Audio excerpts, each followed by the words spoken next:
Today I have something special. Today I have the, okay, that's heavy. Ugh. Today I have the Super Not Another Crap kit. Now last time when NerdECrafter came out with the Not Another Crap kit, I made this cute little wizard mouse. Now, by the time I'm done with this box, he's gonna have a little partner to run around with, or adventure with, however you want to put it. Now, there are a couple things here. Actually, let me, because I'm probably gonna drop it. Now, there are a lot of things that I'm really excited for in this box. So let's crack this thing open on the desk and see what awesome things we have in here. And we'll turn this a little bit. Get me from over here. Well, now we're sideways. So right away, you're gonna get this little brochure right here. This brochure has a lot of things of how to use everything in this box, like the exact measurements and things like that. So don't lose it. Don't lose it. Don't lose it. Somewhere we won't lose it. This, not gonna lose it. Okay, so right away out of here, we have a bunch of different tools. Ooh, a sharp, pointy thing. Everyone needs a really sharp, pointy thing. Just saying. Okay, well, maybe not me. I might be the worst person to have a sharp, pointy thing. But with that being said, put that aside. So in the last box, the last character was basically just a bipedal little character that you can make. Now this one, we're gonna have a quadruped. See, I know big words. Take that 5th grade English teacher. I know words. Now this thing is also gonna have a set of wings, because what is a trusty steed without some wings? Now the next thing out of here is a nice little 2-sided Lazy Susan.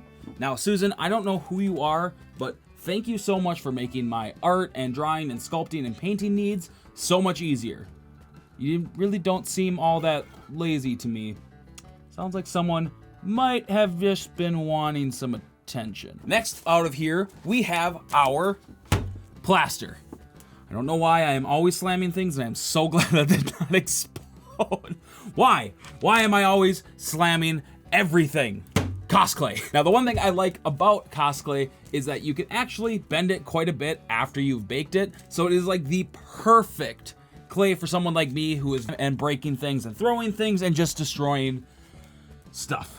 So this clay, if you bend stuff like I do, is perfect for you. Now, the one item that I am extremely excited about in this box, the la resistance of this box, is the, I'm not gonna slam this one, the portable little air compressed airbrush. That was a weird way to say that. So I am mainly excited for the little airbrush because I have this crappy little portable one and this thing sucks. It's supposed to be compact, bring it anywhere you go. But this thing holds pressure for like 1 to 2 seconds, probably less than a second actually, to be honest. It's like, psst, out of pressure, gotta wait 5 seconds. So this thing needs to go in the garbage. So, be gone! Okay, I might have actually broke it.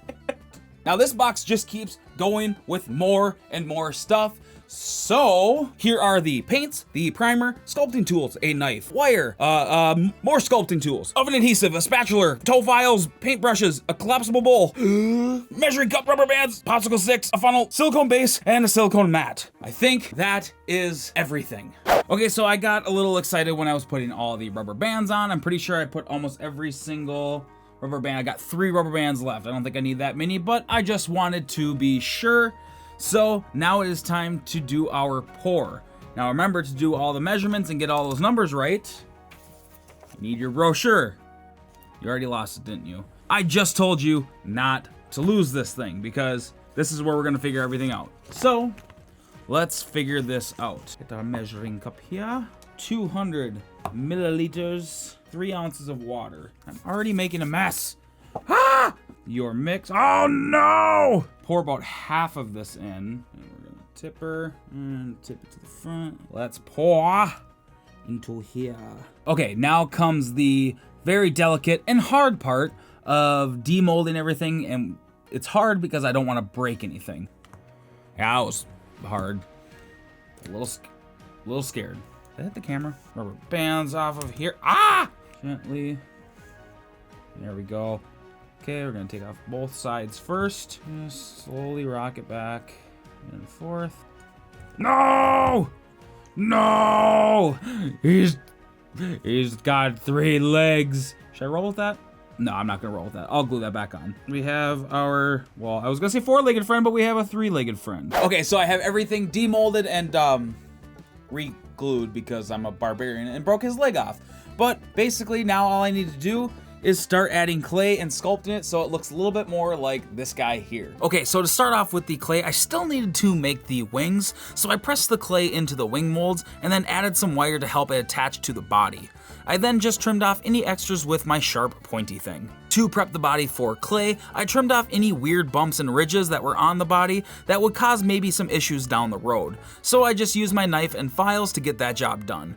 Once that was done, I covered the whole body in adhesive and covered the whole thing in clay. After I had the body covered, I needed to add some hair textures to give it a slightly more mouse look to it. And this was kind of a relaxing thing to do throughout the entire body of this piece. Now, I wanted to give him robes just like the other mouse, but it was a little harder to figure out how I wanted them to lay with the 4-legged creature compared to the 2-legged one. But in the end, I think I was able to get a pretty decent look with the robe with its different folds and bumps. I basically just did it all in sections and then smoothed it out with my smudgers. And one of the harder parts was getting the hat done so it would fit his head right. Since I forgot to add wire on the hat and leave a hole at the top of the head, it did become a little harder to get the whole hat to actually stay on his head. Okay, so remember when I said I just swing my arms and break things? Well, I did break my sculpture, which this one wasn't fully my fault. It fell over in the oven because the weight of the hat made everything move and it fell. So the leg fell off and the ear fell off, but I did glue them back on.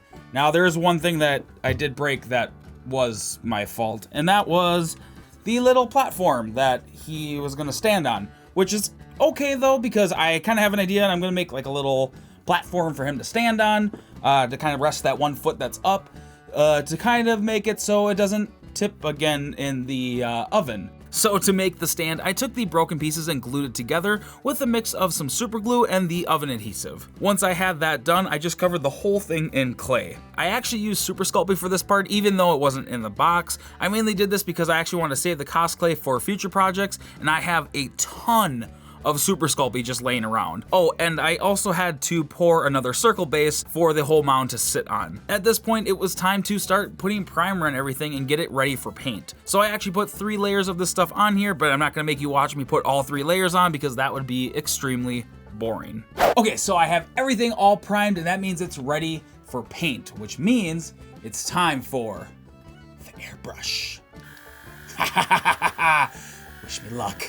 So to paint him, I started off with the browns of the ground and the blues of the cloak. I thought these 2 areas would be the best to use the airbrush on, and I love this airbrush. It's really easy to use, and I love how portable it is. And I actually did break my compressor when I threw it across the room for my other airbrush, so I'm actually very happy that this thing works as well as it does. This is going to be definitely used on my next project as well, which is going to be a Halloween themed video. So if that sounds fun to you, make sure you are subscribed so you can see that video as well. For the detail painting of this piece, I went in with the brush and then added layers of paint onto it until I was happy with the base color. After that, I went in and started adding some highlights using the airbrush and some white paint. This combined with adding a nice dark wash with the brown all around everything really added a lot of depth to this piece. And then I've just finished off everything using just a dry brush technique on the whole thing to get nice highlights. But this guy is almost finished. So that is the Super Not Another Crap kit. This kit was so fun to work with, and there's a lot of materials and everything in this box that I'm definitely adding to my daily arsenal. And if you're interested in getting the box, I will leave a link down in the description where you can get the box for yourself. But remember, like always, keep designing, and until next time, bye.